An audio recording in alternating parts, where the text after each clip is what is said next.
are on Brandreth Lake, almost a third of the way down the lake, and we're in a boat built by Wallace Emerson in 1920.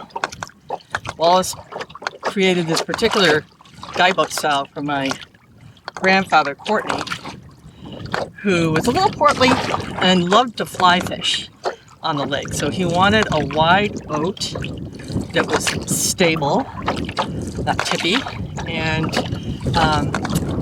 Wallace created a guy boat style, very pedestrian. It doesn't have fancy ornate woodworks on the gunnels, doesn't have a fancy deck, very functional.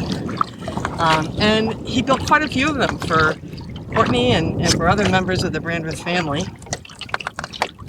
And I grew up rowing these boats, and my children have grown up rowing these boats, and people have collections in life and things they're fascinated with.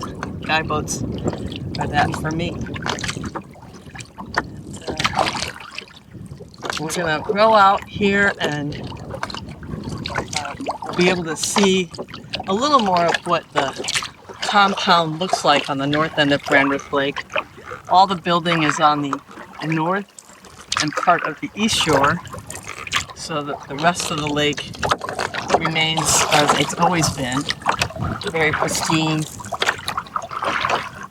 untouched, no buildings. And it's kind of fun to be able to look out on my front porch and see the same view that my great-grandparents saw when they first came up with the family.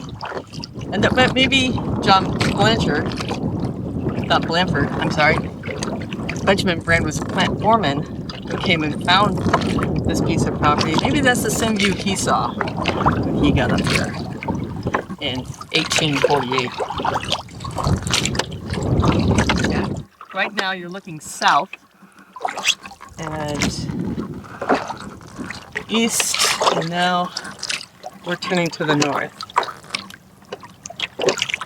And on this lake, we've clustered all our camps on the north shore, as you can see behind me. We intentionally do that so that we can keep the rest of the lake pristine. So you see camps clustered together. You see some spread out a little more. The intention is to keep family groups together where we can, kind of utilize infrastructure, like some people have two camps that share a water system, a lake system or maybe a well. But for the most part, the camps are rustic in nature. Most of the camps up here are only seasonally used because they were built before there was a thought of coming up here in the winter. Many of us come up here in the winter anyway and make an adventure out of it. Many of the camps that you can see now were built prior to 1950. So they're older camps. Many of them have been repurposed. So, for instance, my camp, Camp Goodenough, was 13 buildings.